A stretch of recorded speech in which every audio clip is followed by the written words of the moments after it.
Looking for music that lifts your spirit and fills your heart? Experience the powerful sound of the Tabernacle Choir at Temple Square. Now streaming on all your favorite music platforms. Find the Tabernacle Choir on Spotify, Apple Music, YouTube, Amazon Music, and Pandora. Let the music of the Tabernacle Choir at Temple Square inspire you today and every day. Whether you're at home, in the car, or on the go, enjoy the beauty of their world-renowned sound anytime. The Tabernacle Choir at Temple Square, streaming now. Make game day yours. Tickets, food and drinks, stats, and streaming. Everything you need is in the Utah Mammoth app. Download today and make game night easy. Download on both Android and iPhone. Tusk Top. DJ and PK, it's 97.5, the KSL Sports Zone. We're joined now by Pablo Mastroeni, RSL head coach. Pablo, good morning. Good morning, guys. Pablo, I remember watching the World Cup years ago. And there was all this talk about Messi and how good he was, but, you know, he's good at the club level. In the World Cup, he just can't score goals, and Argentina doesn't advance, and the pressure is huge, and he's just not the same. It impacts his legacy. And I guess it's just proof that if you stick with something, he wins a World Cup at the age of 35 when people thought he was past his prime. And now at 39, he's 90 minutes or 120 or some penalties away from going back-to-back. And there's no way anybody would have predicted that because they were disappointed when he was 23, 27, 31. Right. Yeah, no, it's been a remarkable journey, you know, and I don't think there's been too many people, you know, in the history of sport that's had so much pressure. You know, I think, you know, Michael Jordan kind of put the pressure on himself, but, you know, I think when you talk about soccer and the impact of pressure, you know, I think Argentina's one claim to fame is their national team. And I think they represent a whole country. And I think when you see these guys, you know, after tough games and they're so emotional about the games, it's because they're carrying the weight of the country as well. And so for a young man, you know, when he was young to be the next Diego Maradona and then not win anything and then finally win a Copa America and then World Cup. And then now it's almost like he's playing without the pressure of doing it. Although, you know, he's missed a couple PKs, but I mean, he's just got a huge burden to carry for not only his team, but his country. And so to see him do it at this age and more importantly, DJ, representing Major League Soccer, you know, I think he'd be the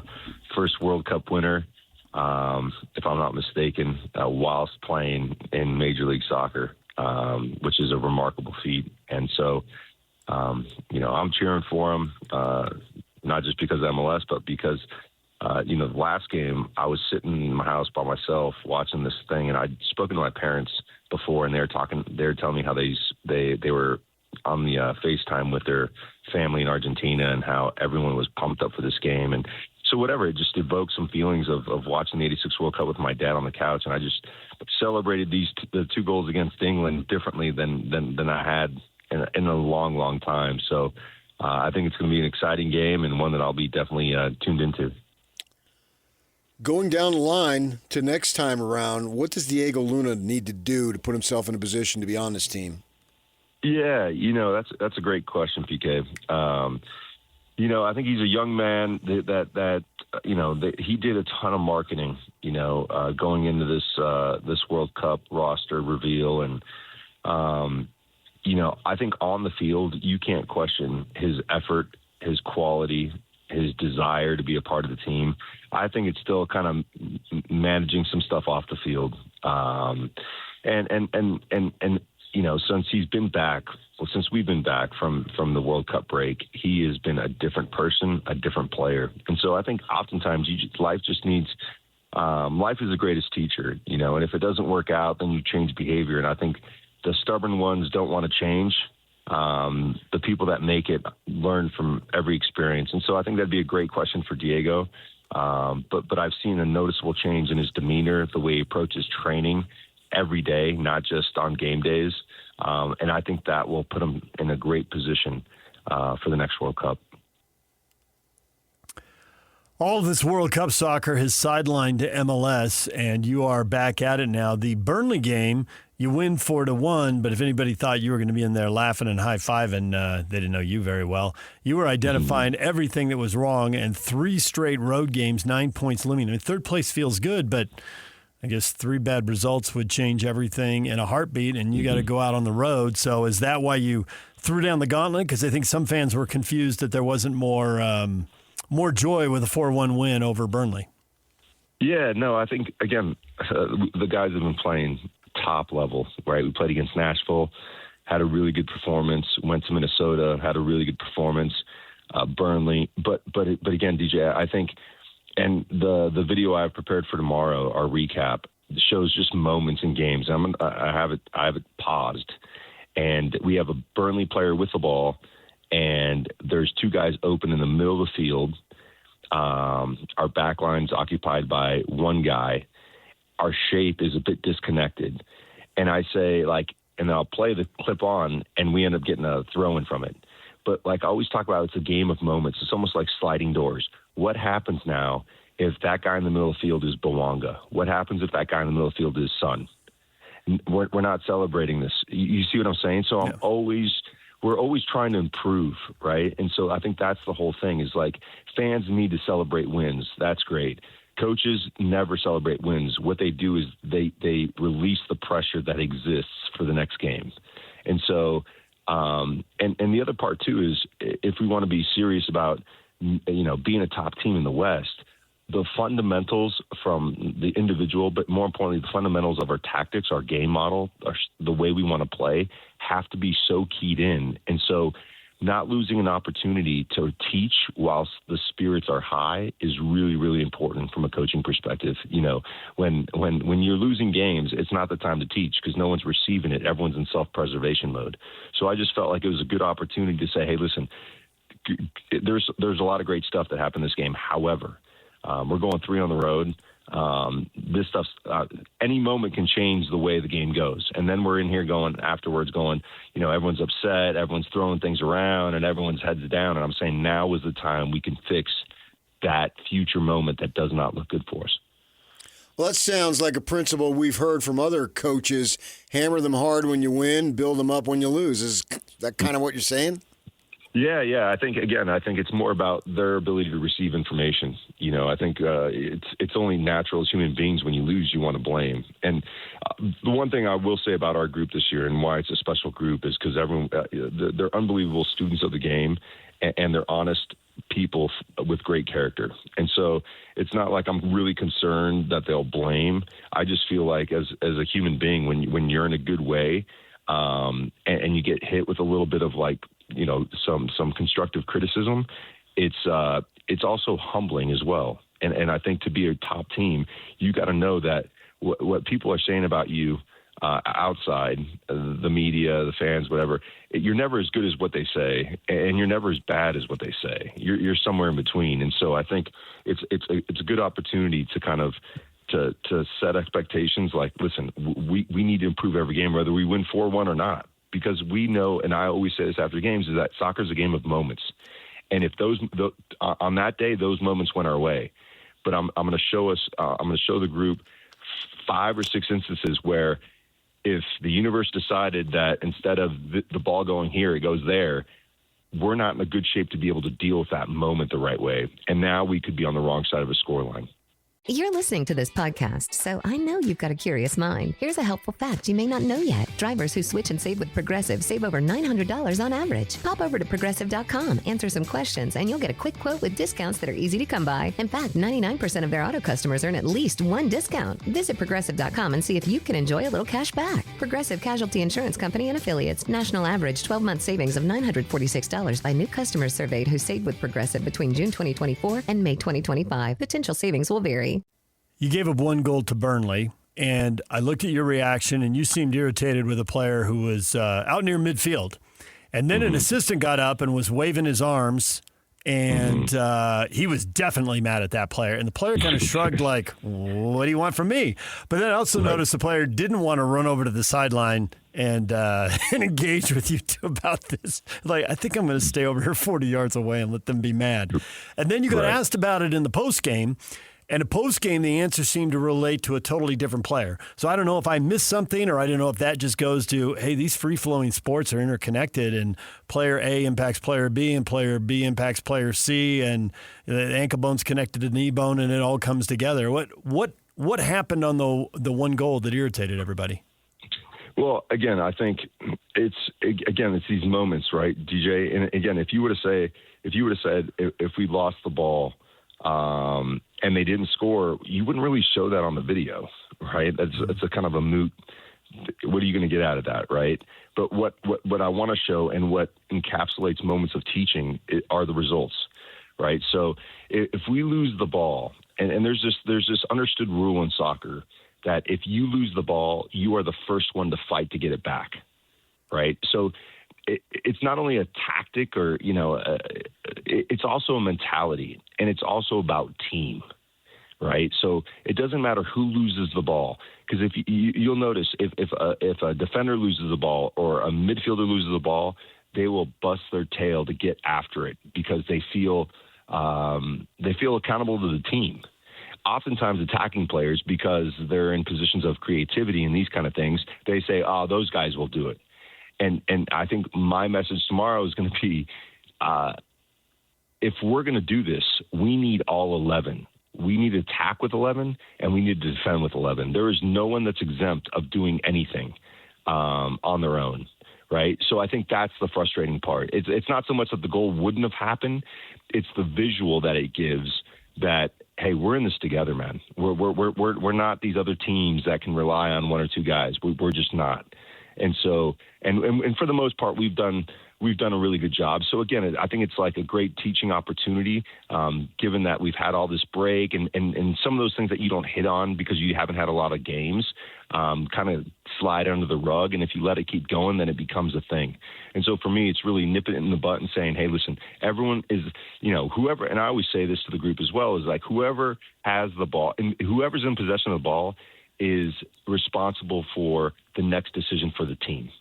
Right. So good decision, the team wins. Bad decision, the team suffers. But now you have to be the first one to put out that fire, so we all don't sit here and go, oh, we're going to just work for one player. So I think that's a really important aspect of who we are, and to make sure that we set expectations tomorrow. You spoke of your parents. You still have most of your extended family living down there in Argentina? Yeah, most of my extended family is still down there. Yeah, it's and the way they talk about the World Cup is different than any conversation you'd have with anyone in the States about the World Cup. I mean, these guys, they literally plan. They literally plan the day of the game like as if it was a wedding. They're like, all right, we're going to have the barbecue at said time. Everyone's going to come over. The tables are all set up. The pig is roasting on the barbecue in the back. I mean, it's like a Super Bowl event every weekend. I think that's a good way of explaining it. It's not just a party like, hey, come over and we'll watch the game. It's not like that at all. So they get so excited, and it's just, it's fun for me to see, to hear my dad kind of relive those moments he had as a kid. And, the 78 World Cup for him was something that he talks about all the time, is one where Diego Maradona was on the cusp, and they ended up winning it in Argentina. And he talks about it. And when he talks about it, it's just, it elicits such passion in his voice. And so talking to him before the game the other day, it was kind of bringing me back when I watched my first World Cup in 86 with him. And I think that was really the moment that I understood that soccer was more than just a game. It was a way of life. It brought family together. It was a celebration of all things that are great. Sweet. Is there any way to take a team, in your case MLS, but whatever, and go on a trip so that they experience that? I mean, you take the team to Portugal, and I've heard about that trip. I don't know, but maybe the players are so isolated, I don't know if they feel the culture. Because when everything's important and when everything's more important, then all these details you're trying to coach, maybe they realize, well, those are more important. Now, those are places where, if you lose the ball and you don't react, you will hear about it. Oh yeah. No, you're absolutely right. I think it's kind of hard. I think once you're a professional team, because I think you're always thinking that the way we do things is not only different, but sometimes better. I mean, I think there's a cognitive bias that goes into that. I think what changed my perspective of the game was going to Argentina. When I was 15 years old, I was a sophomore at T-Bird, PK. And I got this opportunity to go train with one of the best developmental clubs down in Argentina. And, one of the things that I came back with, and because I was the stud of my team, or one of the studs anyways, of my youth club, and I always got the ball. The coach always made the game kind of rotate through me, and my teammates spoke highly of me, and all these kind of things. And then you go to Argentina, and they were busing all these players from rural areas. So there'd be like 5 buses, and it'd be a tryout. And a lot of these players were poor and had sandals on their feet, and they used laces to wrap the sandals around their ankles. And I just remember asking my dad if we can go buy some of these guys some shoes. Like, I just felt like I didn't realize how bad they needed soccer.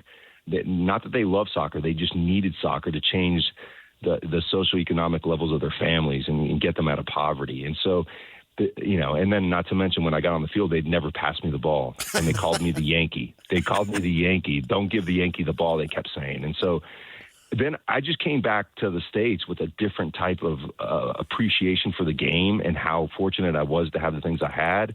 But it also, I remember coming back and my teammates would say, "You're different, man. I don't know what it is about you. You're just different. You're playing different." And it was that experience, DJ, that really changed my life. It wasn't someone telling me that I should be grateful. It's going down there and seeing what it looks like, and how many, these kids just getting bussed in for a tryout, and then whatever, 99% of them go back, and they might keep the one guy, and so it's a dog-eat-dog world down there, and that's why when you watch the Argentinian national team, there is not one moment, not one tackle, not one loose ball that isn't contested like it was life or death.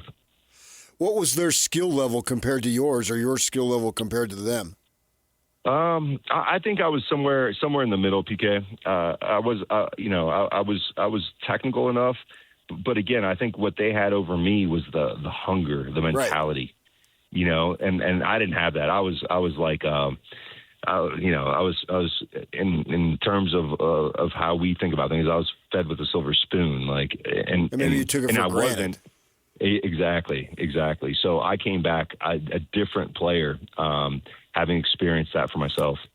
Cool. But it would be really hard. You could experience here, but it would be really hard. And I had an assistant basketball coach once. He played in college, and then he played overseas for a year, and then he came back and he was a coach. So he's a decade deep into being an assistant coach. And I asked him, what was it like playing basketball? He played in Uruguay. So what was it like there? And he said, the number one thing I learned in that year is that carpeting is a luxury. Exactly right. There is no carpet in South America. And there's Yeah. So hey, we walk into places, there's carpeting, we don't even think about it. It's incredible, the luxuries we have. Yeah, you're absolutely right. There is no carpet in South America. A few years ago, I recarpeted my house. I didn't realize, man, how lucky I was. Yeah, seriously. You were a king, PK. You're a king. Yeah. My wife didn't like the carpet. I said, let's have new carpet. I'm going to go home and kiss the carpet.